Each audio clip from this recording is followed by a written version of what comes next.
My name is Claire Danes, and I feel blessed. Oh my God. About being Conan O'Brien's friend. There's just so much spit on it. Hey there, and welcome to Conan O'Brien Needs a Friend. I just started the podcast to stop Sona from jabbering. You were jabbering a bit. Sona Movsesian joining me, and Matt Gourley. Did you see what I did there? I started the podcast in order to stop her. I saw a slight opening, and I jumped in. I'm going to leave in the edit just the last thing she said right before you spoke, which is, there's so much spit on it. I was saying you rest on the microphone a lot. You did that. I remember you had.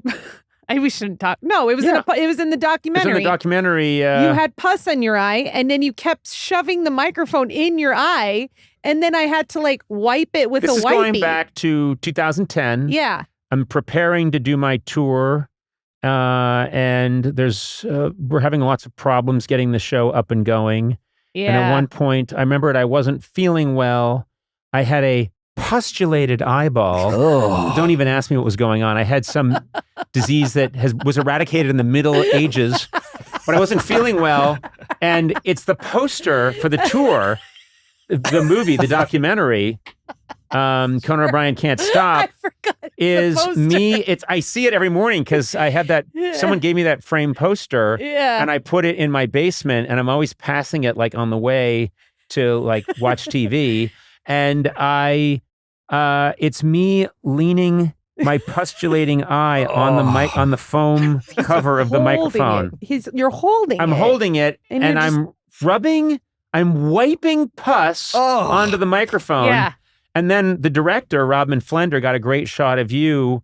He inserted it later of you with a little handy wipe. Yeah. Wiping. You had to clean up his pus? I had to clean up his eye pus from his microphone. Yeah. His and eye to be pus. fair, I did bring this up in your interview for the job. So I said I may have a pustulating eye, and you will need to clean it off. I don't remember that. Well, you were pretty high. Yeah, I was pretty high. Scored. Crushed it. Yeah. Goals. What? I don't know. That doesn't work.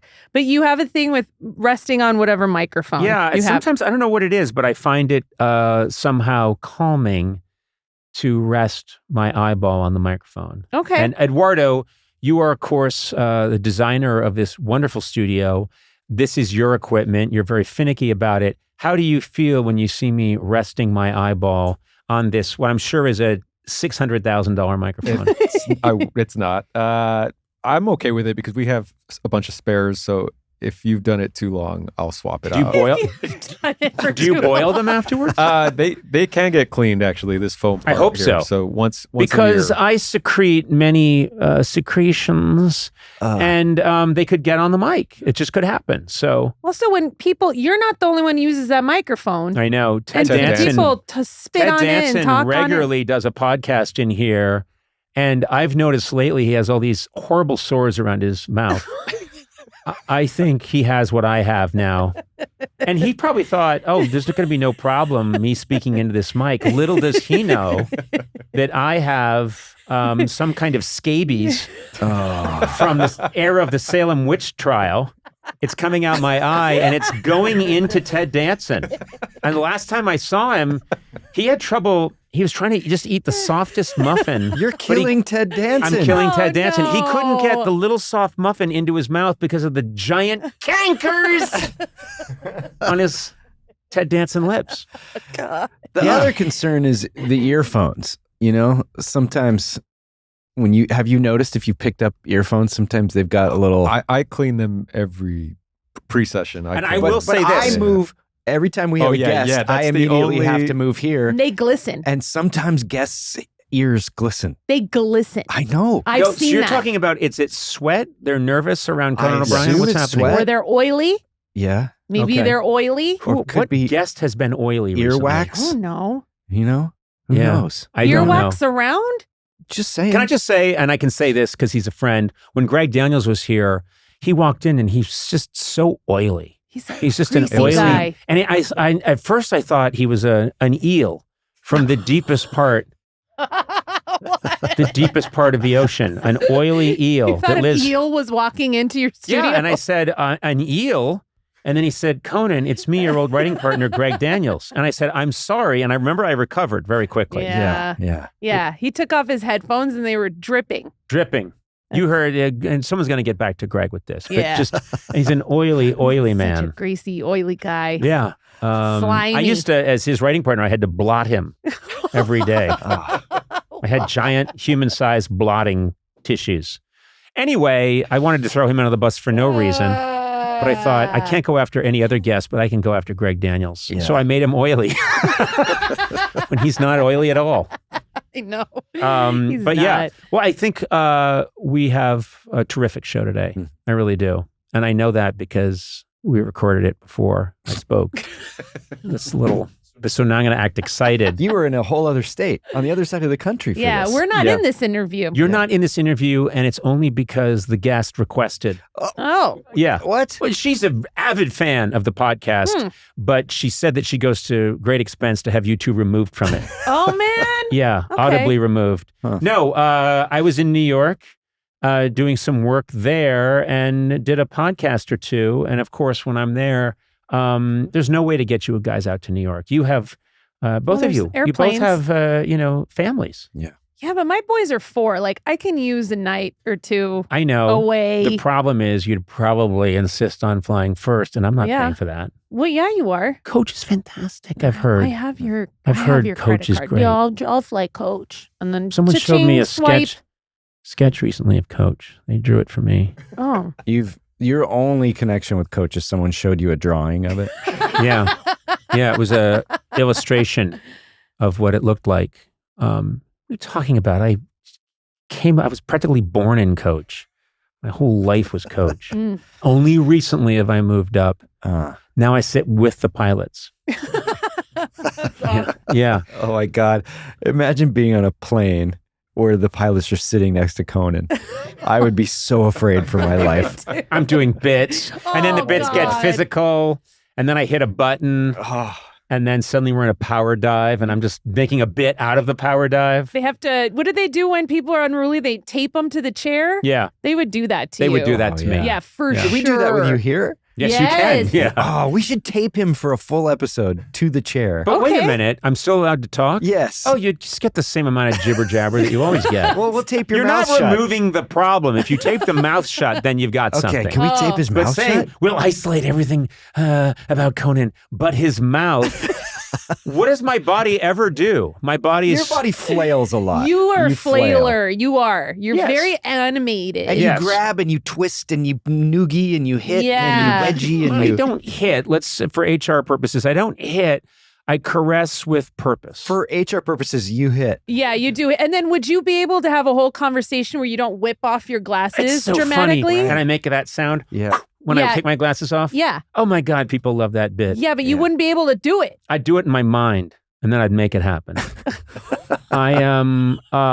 There's so much happening in my mind right now. It's It would fantastic. be great to do a segment where you're here, but your mouth is taped shut and he's taped to the chair, but we just get to talk, you know? But we he's just talk. and we can say whatever we want and he has to hear it. But then it would just sound like just the two of us talking when people listen to it. But we could do things to infuriate him and the listener would know Oh, that he was there and can't speak up. He Yeah. can't defend himself. okay. You know? I'm down. It'd be fun. The worst thing you could do is compliment me. I know. Yeah. I know. Say Yeah. something nice about me, and I'm not able to deflect. But you couldn't do that, could you, Gourley? No, I couldn't. All right, And I well, wouldn't. What's that? I couldn't and I wouldn't. You wouldn't. Mm. It would be irresponsible. It would be wrong. What are you doing over there? Yeah, what are What are you shooting doing? guns? What are you pretending? Finger guns. Why are you doing finger guns? I don't know. We were wrapping up and I was like, and then I had a mouthful of water. Why did you have to draw attention to it? I just want It people to didn't make know sense. You what couldn't I'm sit dealing with the with. pilots either. No, you can't sit with the pilots. I broke You it. can't be on the plane. My guest today is an Emmy award-winning actress who starred in the hit HBO series Homeland and the Hulu series Fleischman is in Trouble. Now you can see her in the Netflix limited series The Beast in Me. Thrilled she's here today.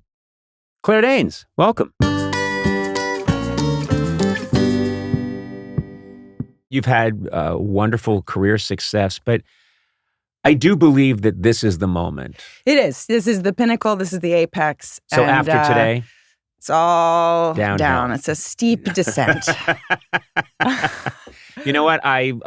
You're such a breath of fresh air. I love seeing you every time you drop in. Same. A And you pleasure. were a great friend to me on the old late night show Yeah. back in the glorious late 90s. Yeah. When I think you were maybe A wee thing. 3 years old. Yeah. I think you came on your first appearance. You cried the whole time. I did. Yeah. It is funny. I have this interesting relationship with people who were coming on as kids or just very, very young adults in that time. I'm thinking of, and these clips come up every now and then, and I'll think, My voice was like 8 octaves higher. and mine was 10 octaves higher. I'm like, hi, Claire, how are you? It's good to see you. I went through puberty, I think, in Obama's second administration, as I love to say. But it was just, it's always so nice. And then I see you now, and it's like family, kids, you're kicking ass in your career, thanks. which gives me a lot of joy. Thanks. And all good. Yeah, all a lot. Like It's funny, you have a thing you do a little bit, which is like, which is you're allowing for the possibility of disaster at any moment. That's accurate. I No, think that I sense. That is a very fair description of how I am perceiving my life. Yeah, no, it's good. It's very rich and on the verge of overflowing with life. Yeah, I have 3 kids, 12, 7, and 2. That last Wait a one minute, was so a you- real shocker. I was so pregnant with her when I last spoke to you That's right. here. That's right. Deeply pregnant and a little sick. I'm still sick, but because I have 3 kids, but no longer with child. I which couldn't is, ttle if the sickness was pregnancy related or it's all just related. my It's all- personality. yes, and that it didn't help. A little like the Tylenol, apparently, but yeah. So no, it's good. It's wonderful. It's just I'm kind of eking it out. It feels like Yeah, this is Just what sort of like this is what I surviving. remembered when I have 2 kids, and when they were 3 and 1, I remembered, and I feel guilty saying this. I love them, Mhm. but I was so happy I've got to go to work, and I would pretend. Oh yes. I have to. Well, I just wish I could be here. And my wife saw through it all. She was like, yeah, really. Yeah. But no. I have to go to work and talk to work is- Claire Danes. It's like working in the mines. You try talking to her. She's a nightmare. Yeah. And and she'd be like, really? Okay, well, good luck with that. No. It's so much harder staying put, staying home, and just, making waffles for your children. You will get it wrong. You will fail every time. You will fail. Even if you just put it in a toaster, it's not the right maple syrup. It's not enough maple syrup. It's too much maple syrup. And, it's the response is not commensurate with the effort that you put into it. Or the failure, or whatever it is.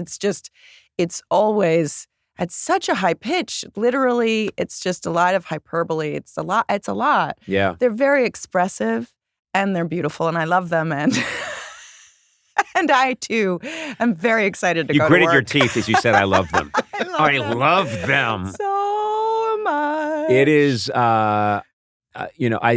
again, this is kid talk, but I remember my son being so particular Mhm. that he would call it a bit. If there was a bit, meaning like a little tiny grain of something anywhere, he wouldn't eat it. And and I just thought, who's this little Lord Fauntleroy who won't have a bit? Of course, then remembered me being one of 6 Sure. and trying to declare to my parents, I will not eat this. Yes. That didn't go over too well No. in my house. I'm sure that's true. Yeah. 6, one of 6. I was My- one of 6. wow. We were born 3 months apart. Oh, my. Yes. Well, Which I'm told is never is not medically possible, but it's what happened. My mom was one of 5, and she was she was sort of 4.5 when everybody else was born, 3 months apart in very, very quick succession, and was the kind of default, nanny sort of, and I That's absorbed intense. that through her. You absorbed it all. Yeah. You know, I don't know if you've ever done this with your kids, but it doesn't work when you try to declare to them, you know, I'm a big deal in the world. No, that's... You need to understand something. This waffle may not be perfect, but I'm Claire Danes. You give a whole speech about that. Rowan was asking me today on the way to school. He said, "Mama, what is the least favorite part of your job?" And I said, I said, maybe rejection. There's just a lot of rejection. And the heels, the high heels that I have to occasionally wear. Anyway. But no, I first of all, heels. I've worn them. It's killer. I went to this premiere last night, and my wife came with me, and she was wearing very high heels. And the first thing that happened when we stepped out of the car and people were taking pictures was her heels went right through a grate, and one of her shoes came off. Yeah.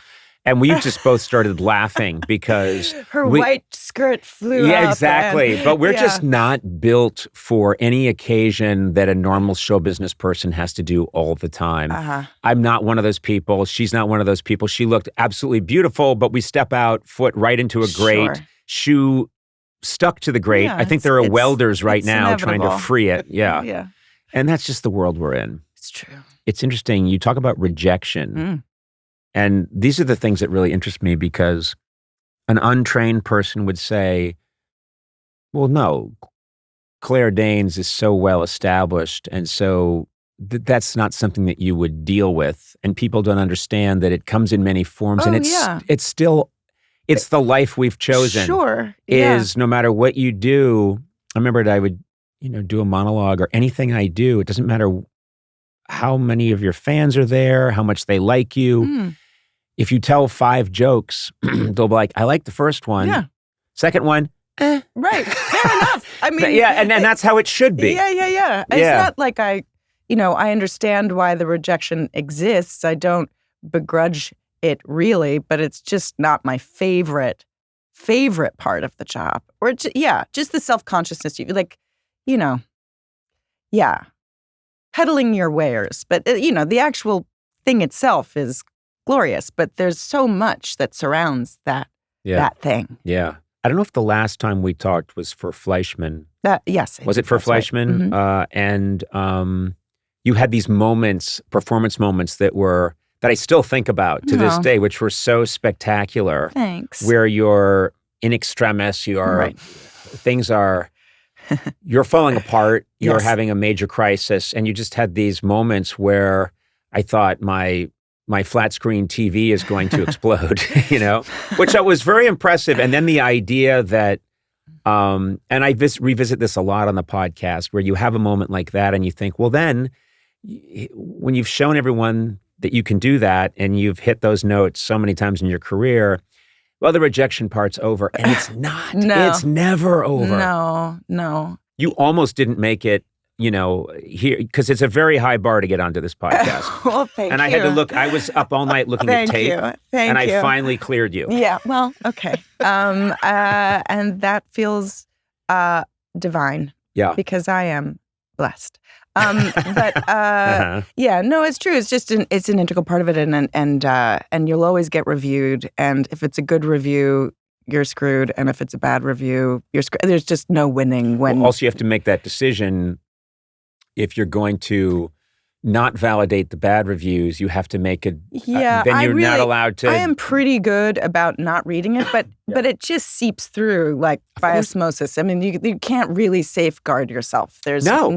I used to have, my mother would, I don't read anything, I just don't. And then you hear, if there's some really good stuff, people will tell you, and I'll say, oh, really? That's nice. Yeah. And then my mom, who meant well, but she would say things like, I'd say, oh, this latest thing I did, people seem to really like it. And she'll say, yeah, I don't know what's wrong with that writer at the Boston Herald Tribune Dispatch. And I'll say, is that even a paper? Well, it's a supermarket circular. And I'd say, oh, but I don't think you have beady eyes and lifeless lips. And it would all be under the guise of defending me. Yeah. I don't think you're completely devoid of talent. and a cancer on humanity. And I, oh, Yeah. well, okay. And then years later, it'd be like 5 years later, well, Mom, they just gave me the Nobel Peace Prize. Well, I'm still angry at that writer. You know what his name was? Brian McElhaney. What? I know where he lives. Yeah. And but it was her way of exercising it. Yeah. But yes, you hear about the good, you hear about the bad, you can't hide from it. Yeah. But I am very, very, I don't know, very happy for you. This new project, I have to be full disclosure, which I love, and I have a little bit of a weird history with. A lot of it. Which is A lot of it. The Beast in Me, which is Wouldn't exist if it weren't for you. well, I don't know about that. It's such a good script, and David Kissinger, who was a longtime associate of mine and just a brilliant guy, he said, "I found this script. The script came my way, and you have to read it." And I read it, and it's that classic thing. It was just a page turner, Mm-hmm. and so we did our best to shop it around, and this was a bunch of years ago. It was a slow burn. It was Very slow very, burn. very hard to birth, but we did it. And then, so I am, I was some part of the story quite a while ago, and I'm very upfront about this is a terrific project, and Howard Gordon took the helm, and so many people have come in and done an amazing job, and I take no credit for any of that. Well, I'm happy I was involved early on, but I'm just thrilled. And I don't think you're fairly representing yourself, but okay. all I wanted was a walk-on. Yeah, no. That never worked out. Yeah, I always shoot the camera. I look right into lens and wink, and I give the thumbs up, and I'm like, "Conan here," and you guys are like, "Cut." You're just the butler. Shut up. But how did this come to you? Because I remember it was quite a while ago. Yeah. But you are very it's hard to get Claire Danes because you are a busy person. Sure. Even though rejection was the first thing that came to my mind when my son asked me that question. Yeah. We were deep in COVID times. So we were all in our, respective bubbles. Mm-hmm. And Jodie Foster reached out to me because she was going to direct it at one point. And she and I have known each other for a long time now. And I read it, and similar to you, just it was immediately clear that this was a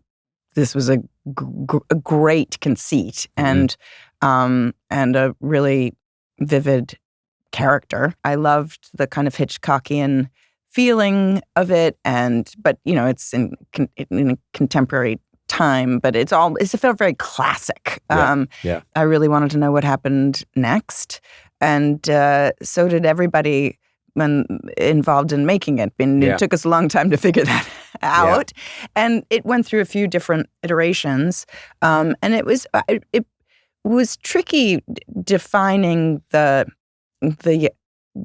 let's call him the antagonist, that other lead character that Matthew ended up playing.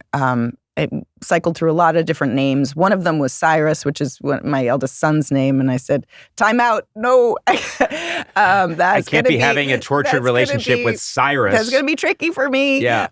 Anyway, ended up being Niall. Anyway, I think it really works. Thank God.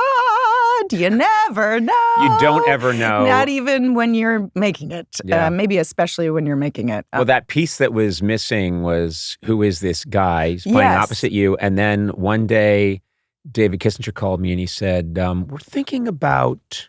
That's a good Kissinger. Yeah, David Kissinger. He's like, we're thinking about, and it was kind of like, what's your take on Matthew Rhys? And I said, only... one of the most charming, amazing people I've ever met. And a major man crush of mine. And so, not that my yay he's or very nay. crushy, isn't he? Yeah, in all it's annoying. It's it's annoying.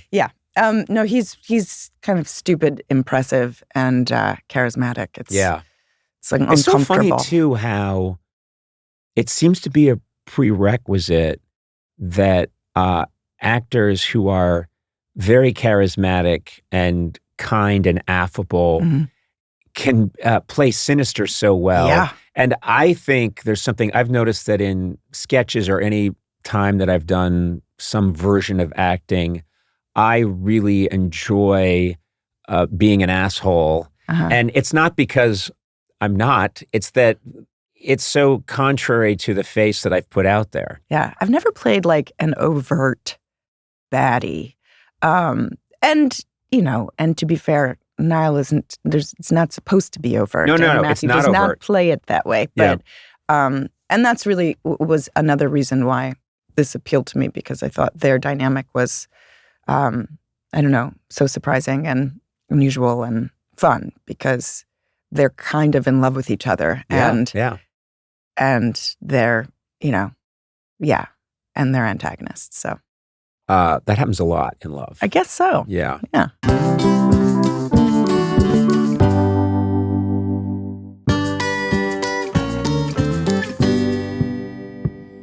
You brought up this thing you never know, and that's another thing that it's a theme that really fascinates me. Is you can get all these great, amazing, there's no way we can lose people together. And I remembered early on in this project, one of the first meetings that I took was Jodie Foster came in. And we had this meeting with her, and she's this iconic, incredible actor and director. And meeting's over, and I said, that's one of the smartest people I've ever had. I mean, I just was so impressed with her. She's impressive. But you get all these people together, and there's something about chemistry, and there's something about something magical happens. And I've found it so many times in my career is if I point to the things that have gone well, I couldn't have told you beforehand. Why? Yeah. There's some kind of little spark that happens that nobody can control. You do the best you can, but it's like the weather. You just don't know. Yeah. No, it's like, pixie dust. Yeah. I mean, you try, you do what you can, and that gives you a better chance of, finding that elusive, mystical, magical thing that we all are aiming for. But yeah. Well, I'm just thrilled for all of you guys. Thanks. And very happy. Yeah. And go us. Yeah, I just Conan. wish I had a piece of the merch. Go. Beast in Me action figures. Yeah. I'm always looking for the merch. I have to ask you a question about, I was absolutely a fanatic for Homeland. Oh. And loved it, and found out only later on that you got to regularly meet with people who did special ops, people who did basically spycraft. Yes. And I thought, oh my God, I would do any project where I get to talk to those people. It was amazing. It was maybe a couple seasons in. One of the writers of the show, Henry Bermel, who actually passed away way too early. He was crazy gifted. But his dad was in the CIA. And so his uncle also, anyway, this man who was very closely connected to him was in the CIA and at a very senior position, just retired. And so this became his project where he would assemble, which we ended up calling Spy Camp every year. And there was a club for spooks and in DC, and we would meet there for about 5 days, just as the writers were starting to think about what the season might be. And we interviewed a pretty wide range of people within that universe, people from within the CIA and also ambassadors and senators and, journalists. And we Skyped with Snowden when that wasn't such a kind of common thing. Yeah, exactly. He started doing that before he had his own Sirius XM channel. Yeah, exactly. And we would get these forecasts, and it's dizzying. We were so drained by the end of every day because it would start at 9 and it just didn't stop. There was this revolving door of, fascinating people who were telling you horrifying things. Yeah, it's almost like you don't want to know how the kitchen works. I mean, there are times where I've little moments where I've been brought face to face with the fact that everyone's doing their job the best that they can, but we're human beings, and it's an insane world out there. And if you are aware, I think it's one of the problems today is that we're all hyper aware all the time because of 24/7 news. Mm-hmm. We're all hyper aware of every single possibility for danger all the time. Mm-hmm. And I think that's not meant to be. Right. Just to live your day and get up and make the waffles for the kids. Right. And then say, yeah, exactly, whatever. And I think I'll go I need to get some shoes. Oh, I also need a Bluetooth speaker. You need to exist on that level. Yeah. But for you to be made aware by these specialists of every single insane thing that's happening all the time. Yeah. And they would contradict each other. It was fascinating. I don't know. There was something kind of consoling about it too, because I could see that they were all very invested at the very least. Everybody cared a lot. They didn't all agree with each other. But that was a long time ago. I have no idea what that environment is like now. I really can only imagine. But I have to say, they may have wiped your mind. They may have. Men in Black. They may have. Oh yeah. Yeah. But no, I mean, actually, just doing that show was an amazing way to metabolize what was happening politically. To be able to kind of reflect on it, and make something of it, to comment on it like that was helped me. It helped me feel a little more active. And now I'm just, I'm in the much more passive position of just, absorbing it and gawking and worrying. So I miss that. Yeah. I've had a few moments, and I'm sure you have too. I think you went to a White House correspondents' dinner when Obama was president, and you have these moments of meeting these people, and then you see the people around them. I was at some event years ago, and I believe President Obama was there, and then I went back to use the bathroom at one point. I think I was emceeing something, and I went back and I see some military guys, and there's like the nuclear football, and you're thinking, they just seem like people, and they probably are. Yeah. And it's more than I want to know. Right. I want to think, do you know what I mean? That there's like a golden palace somewhere. Right. And look, I'm sure, I don't even know what I saw, but it's just a feeling of when you get around power like that, when you get behind the scenes, it's why I'm not a conspiracy theorist. Whenever I've had a chance to peek behind the curtain just a little bit, what I see is people like me doing the best they can. Right. And that's why I don't know. I don't think that I don't think they're just masterminds. If there are masterminds, they're probably working at a tech company. Yeah. They're not working. Yeah. No, there is something kind of unsettling about that for sure. You sort of are like, oh, you look down and there's no net. But I don't know. That was a wild ride. And how many seasons was it all told? I'm trying to remember. 8. 8 seasons. And we filmed and draining all too, over. I would think. Yeah. Yeah, but I never worked on anything for that long. And there was something really wonderful about being part of a company. Yeah. And earning that history, and you then develop a kind of fluency that is so helpful. Like we were so efficient, and it was so intimate. And I just loved that feeling of like efficacy, And we would parachute. We filmed all over the place. The first 3 seasons we were primarily in Charlotte, North Carolina, which was standing in for DC, but there were like a month in Tel Aviv, But then it became this international show, and we shot a season in Cape Town, which was again standing in for a very different place, but Afghanistan. I thought you were going to say Cleveland. Sure. We couldn't shoot in Cleveland, so we went to Cape Town, South Africa for Cleveland. Yeah. And then we shot a season in Morocco. We shot a season in Berlin. When a couple months in Budapest.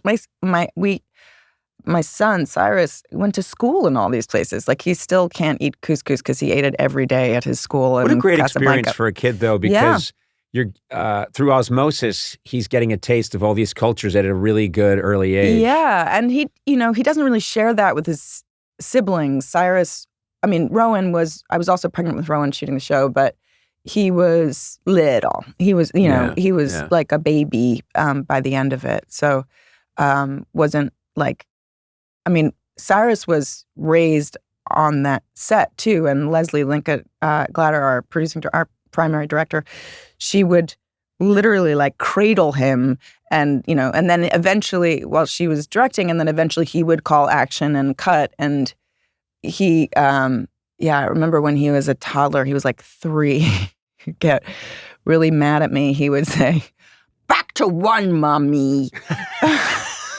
They shouldn't even know that. I know. I was like, what? Back to 1. Back to it. So on the set, you're back to your first positions at the end of a take. But anyway, so. Well, it's funny because my daughter, I remember when she was maybe 3, she was really small, and she said something like, I was in the kitchen, and she said, "Yeah, I asked for orange juice," and then cut to you not getting the orange juice. And I was like, cut to, because I spoke that way all the time after just years of being in comedy. Yeah. And I thought, oh my God, a 3-year-old is saying cut to.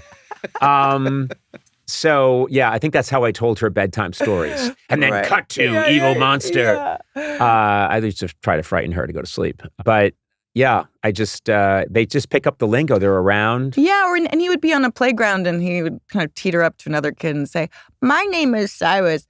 I speak English," because it wasn't a given that, the other person necessarily would. And I thought, oh, that's cool. Like he understands that the world is big. Yeah. And it holds many different kinds of people within it. And probably also he's very fluent in, his percentages. What do I get from this? Do I? Yeah. Yes, there's a lot of that generally. What do I get from this? What do I get? Yeah. Then my kid's very interested, my son, very interested in what do I get out of this? Mm-hmm. There's a lot of talk of fairness. You get nothing and you'll like it. It's so funny because you got started so young and had success. To me, seemingly had success right away. I'm sure that's not how it would feel to you, but you had the success right away, and then you did something that I always think is a great decision is you decided, well, I got to go to school. Yeah. I didn't stay there. I didn't graduate, but I sure did go. If you didn't graduate, you have to leave right now. We only take college graduates here. You did 2 years at Yale. I did 2 years. Right, I was very present while I was there. Yeah. I really did apply myself during those 2 years. You did Romeo and Juliet, I think in 96, is that right? Yeah, I was 16 when I did that. And then you did that, and then you went to school? Or was it after? Yeah. Yes, I went to, I don't even remember, but I deferred a year. I did a movie. I made a movie called Broke Down Palace, and I just had a minute. And went, and that first year was just amazing. I was so happy. I was totally overwhelmed and out of my depths, but I was just so thirsty, and boy, did I find water. Thirsty for? Just, I think, I didn't really go to high school. I was tutored on set, and so I really had a deficit. Like, it was. Also, you want a community of people your age. I was lonely. I didn't realize how lonely I was. So, but it turns out like all those, it was unorthodox, but those extracurriculars of like working on those sets kind of amounted to something. So I was, that was a choppy initial month. Yep. But once I sort of got my bearings and figured out basically how to write an essay, I realized, I can kind of do this. And it was just a blast. Again, it was exhausting and but wonderful. And it was so nice to just think like for the sake of it, and be making friends who I wasn't, I don't know, working with formally, Yeah, and that's a connection that you can have the rest of your life. With these people. And all those cliches turned out to be true. Still some of my dearest friends. And actually, there's a woman named Sarah Treem, whom I'm a writer who was in my same year. I didn't really know her during that time, but she's become a really, really close friend. So, and she kind of insisted that I go to the, I don't know which anniversary or they don't call them that, do they? Reunion. Yeah. And I felt like not at all entitled because I didn't have my, my stamp and my certificate but it was great. It was so great to go. And actually, Hugh and I took the kids. We kind of went on a staycation to New Haven at the end of our Christmas break this year. We were feeling a little restless and we really wanted Pepe's Pizza. So we went and stayed at like the nicest hotel in New Haven, which is, just fine. Yeah. But we didn't even go to like see campus, but of course we were there, so we kind of stumbled on, into it. And I was very moved by it. It was so beautiful. And I thought, what the hell what was I complaining about there with my 3 kids? Yeah. Like, I got to sit in these unbelievably gorgeous spaces and read. People that are lucky enough to go to college, and not everyone is lucky enough to go to college, obviously, but if you're fortunate enough to go, I say that's just keep in mind, this is a small period of your life where you get to be, you're not with your parents, you're with these, other people your age, and your job is to think thoughts and read books, and it's really magical. And then, of course, all I can think about when I was there was, in college was, I got to get out of here and get going on my career. Sure. And okay, what's the hurry? Yeah. But that's how it is. That is why I left, because it did, in aggregate, it had been about 3 years since I had done any acting. And when I went to college, I really was I was wondering in a genuine way if that was what I wanted to commit the rest of my adult life to. Yeah. And it turned out, sure, yes, in fact. Yeah. And I think it held me in good stead. I think it was actually interesting. The couple years just following my time at college were a little hard, because I had to kind of, my academic self had become very developed, and I forgot that a lot of acting is just an intuitive, like visceral experience and exercise, and I had to just, be a raw nerve and not do so much thinking. But when I'm, choosing a role, or when I'm trying to make sense of the story and it's formally, boy, did that time and that institution, it really comes in handy at those points, and there's plenty of that. But I had to kind of compartmentalize, I thought I could do a movie a summer, and I forgot how much work goes into getting work, and I was not able to read a script when I was really immersed in college. And it's not realistic, I don't think, to say, what did you do with your summer? I helped out at a camp, and I was in charge of the canoes. What did you do? I shot a movie in Budapest. Yeah. It's hard. It's hard to. Yeah. If it had worked out, I was actually going to do something with Jodie, and a film with Jodie, and it fell apart. It just there's nothing predictable about our job, and you can't say I'm starting on July 1st and ending August 17th. It didn't work that way for me. Well, I want to make sure I hit this, because The Beast in Me is out now. Yeah, it sure is. And it is this project that I first saw a number of years ago, and it just gobsmacked me. It's really terrific. And then the fact that now it's you and Matthew Rhys and Howard Gordon, and it's just this incredible team. Yeah. And I'm happy for people to see this. Yeah, I really me am. too. I'm so glad we finally get to share it. Yeah. I hope they enjoy it. I really do. I believe they will. Yeah. I believe they will. And I think I don't think anyone knows more about show business than I do. I'm going to take a second here and say, I think your daughter does. yeah. Cut to. That's true. That's true. At 2, she knew the language better than I do. I'm so happy for you. You're obviously you're such a talented performer, but you're a really good person. And I love talking to you and very happy for you. Thank you, mate. And so all good things. Thanks. And I'm coming to your house for waffles. Great. Are they good waffles? No. Do you think you could up your waffle game a little bit? I know I could. Okay. Let's get on that. Yeah. Well, thanks for being here so much. Thank you for Appreciate having it. me.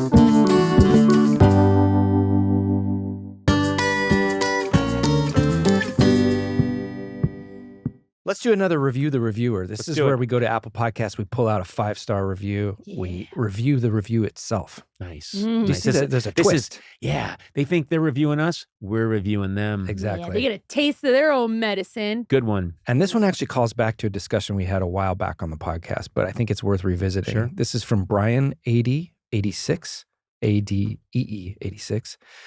It's called A Losing Battle. Fighting the good fight to keep Conan O'Brien is the first Conan that pops up on my Google search. Yes. Unfortunately, my teenage daughters are fighting diligently against me and in favor of Conan Gray. Yeah. Oh. The Remember singer. this? Yeah. He's a Yeah. singer. I'm told he's quite good. But is he? Yeah, he Let's is. my see. question. I'm going to put Conan into Google here.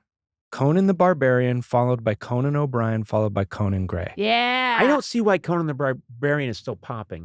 I mean, that movie hasn't been relevant in 40 years. Well, there was a remake with Jason Momoa a few years ago. Yeah, there was. So that maybe that gave it a little steam. Oh, There's man. 2 Lots of Conan steam. movies plus a Red Sonja plus the remake. Oh my Yeah. God, you have so much And I think there's a new knowledge. Red Sonja. There's a Red Sonja there's a new Red Sonja movie So coming there's out. a Conan. good. Oh, guess good. what? There's a Conan and Sona here, but we are still battling Conan and yeah. Red Sonja. Let's see Yeah. what comes up first, Sona or I Sonya. have to say, by the way, I just asked ChatGPT who is the most famous Conan, and Conan O'Brien Yes! came up first. I love Chat GPT, and guess what? This is proof that AI That- is not going to work. Yeah, Yeah. it's broken. ChatGPT is broken. We just proved that it will not take over the world. Conan is the superior Conan. Wait, what? Wait, did you put in Sona? What comes in? It has well, you to guys be me. spell each other. You spell your names Yeah, differently. she's IA. Oh, okay. No, she's JA. What? I think Well, Red that's just- Sonja. What do you mean? I think you know. That's anti-American. Let's see. Am I wrong? Well, she is. Paul? Isn't she red? Does that mean she's a commie? I No, don't she's like a know. barbarian. No, she's Oh my God. She's a redhead. And Oh. guess what? I'm a redhead, Oh. and I'm a proud patriot. I kind Red of want to Conan. bully you for not being nerdy enough. I know. Here's the Sona. AI breakdown. Oh from- man. Oh man, I'm going against. No, I can't do that. Hey, you're in there. You are in and there. I Sona know, was but I'm sexy. never gonna Wow. be. Why can't you? Wait a minute. You, That's big. What sorry. is an Indian singer? I can't go up against that. Sona, will you put this in perspective? When you ask AI who are the famous Sonas, you're number 3. Yeah, that's cool. You came from nothing. Ugh. You were a lump of clay and I breathed life into you. You know what I mean?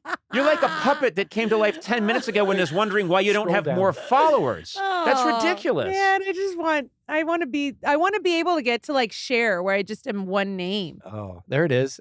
Okay, here are the bullet points for you. The longtime assistant of late night TV host Conan O'Brien, not sure who that is, and a popular co-host of his podcast, Conan O'Brien Needs a Friend. She is the author of the humorous book, The World's Worst Assistant. Hey. Wow. Look at you. That's me in 2 sentences. It really is. That's it. No, you're more I'm than proud that. of. No, You're no, more I'm, than, I'm I mean, proud of that. That's cool. No, I'm saying That's you're more really than cool. that. Negative things, but you're more than Oh. that. I didn't mean good things. But you're so much more. That's like 2%. Most of the iceberg is beneath the water I'm just gonna spend and all negative. all day Googling Conan Gray, so he just beats you as the most Googled guy. You know, I really am not familiar with the work of Conan Me Gray, either. but I understand he's very But I talented. think if he was handsome coming little- for you, he would have taken you by now. Yeah, he's I a think you handsome might guy. be safe. How can I supplant? I don't want to hear about Conan the Barbarian anymore. Yeah. I've been hearing about Conan the Barbarian since I was like 10 years old. I don't want to hear about him anymore. We have to make this a project to diminish Conan the Barbarian and enhance Conan O'Brien. How do we do it? Maybe we give you a fantasy comic of your own, Oh, that's way. Or I could start working out. Like, I'm sure I'm at that age where muscle just springs out of me. As you get older, isn't it easier to put on muscle? so. I forget which Seems way. that I way. think it's easier. Yeah. Yes. You should play Conan the Barbarian. Yes. Then it's just like a Ouroboros. and you're You're Red eating Sona. yourself. You're Good Red for Sona. you. And I'll be Red Sonia. Oh, wait, at Sona. you. We'll Sona her Red up. Sona. No, yeah. but you know what? We should start doing a thing where I'm like, I don't know. We want to skim off their fame without feeding them. How do we do that? I don't want to feed their fame in any way with our fame. Mm. I think what I'm saying is you eat the fame. You become Conan the Right. you can totally beat out Jason. I can't even finish saying that I've sentence. I'm so sorry. I've met and You talked to Jason can't. Momoa many times. Wonderful guy. Ugh, But I have said to him, Love. I could take you in a second. you can't though. I could. Why do you think I've you can sized take him up. You could take him to lunch in a second. No, but you okay. couldn't- That's not okay. I see what you're doing. I see what you're doing. You're saying take you in two different ways. Yeah. No, Take I him know to how I would lunch. do it. I know how I would do it. It's important that he's asleep when I attack. Yes. That's the first thing. Okay, then you have a shot. You do. And sedated. Yeah, and sedated. And Yeah. sick. And that the fontanelle, And restrained.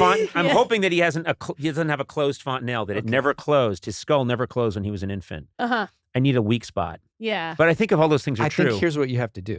You have to enlist your legion of listeners to start just Googling your name and not Conan O'Brien. Make sure they don't click on that. And Wait, this is not do a Wait, call. why not Conan Conan. O'Brien?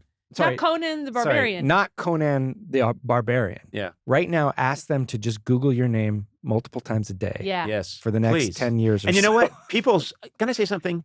Sometimes there's this misconception that the important things right now are, trying to get some resolution, between Yeah. Ukraine and Russia or global warming, anything like that. And I think, no. No, that's important We right start with Yep. Googling Conan Maybe O'Brien we really several could times do a this. day. We really could do this. now. What is your fan base called? Do we have a name? Do they have a name? Team Coco. Is it? Is that what it is? Yeah. Your fan base is just the name of your company? I mean, It would be like if Taylor Swift's Well, it company was started the called Swifties. No, it started with fans being Team Coco, and then we just said, let's just name the company Okay. that. Yeah. All right. Fine, You it's know? fine. well, it started where There's because a movement. It was Team Jacob and Team back in Twilight, and Yeah. then Tom Hanks said, "I'm Team Conan." Oh. Team Coco. Team- So but he- he no, said, no. "I'm Team Coco." He That's, said, I'm I'm Team Team Coco. Coco. that's right. Yeah. But it was Team Edward, Team Jacob, and then Tom Hanks was like, "I'm Team Coco." Yeah, during a little fracas I was having at the time. And he said, I'm Team Coco, and that took off. So thank you to Tom Hanks Okay. for the whole second half of my career. Seriously, he did us a True. solid. Yeah. Always a good friend. So Team Coco, rise up. Yeah. And so then, it was a great, powerful grassroots movement that I then monetized. Let's see if we can do this for the next week. If people Hey, would- this is really heartfelt and pure. Let's attach a money wheel to it. Or a Boris. Or a Boris. Yeah. Hey, So yeah, let's try we're an doing experiment it. for the next week. If every listener would please Google Conan O'Brien Yep. as often as you think you can, Yeah. and then we'll check in to see if it's beating Conan the Barbarian. Yeah, Yeah. that's the Project Beat Conan. Yeah. Yeah. Yeah. And remember, just put global warming, world Everything peace. else on Yeah, hold. turn on off your hold. AI mode on your Google search though, so you don't burn all of the energy of the world. But What? well, What? Google has an AI search mode that it does on its own, and when you use that, it burns up all this water just because all the servers that It does. I don't get. I don't Man, this is a understand downer. computers. We had something really good going here, and then you got us into this conserve water. Yeah, I want to hear more about You'll your just- commentary on the Summer I Turned Pretty. Oh, we were doing that before. Sorry, Yeah. just Oh, yeah, kidding. Team Wow. Yeah, yeah. Conrad. Okay. Team Conrad. That's okay. But I only you know what? learned to say that because someone else said it. I have no idea. Where what it did you means. hear that Michael somewhere? Cera getting Yes. impatient. Because it is the real. It's good. Okay, I am I Team believe you. Conrad. I'm team. Who's the other guy? Jeremiah, Oh yeah. his brother. Oh my God. Can you believe it? Can you Wow. believe it? So Team Edward, Team Jacob, Team I'm going to do my Conrad. taxes over here on my Okay. phone. All right. Just doing my taxes here. Uh, All right. We're done. Yeah, we're done. Oh, we were done a while ago. Okay. I've left. This is just a hologram. You don't I'm in my understand. car. People are going to be really excited to hear about that. About what? Team Conrad. They are. They're really excited. You don't get it. I thought we were out and you pulled us back Hey, in. Team Coco, Google Team Conrad in the summer I turned no, pretty. don't get them Googling anything What do you else. mean? Oh, what? You're taking resources Can away you from clean our- this up in editing, Yes, please, I'll for take- God's sake? Of course I No. will. It's This one's out of important. control. Okay. Yeah, you had it right. Okay. Peace out, Shadrach.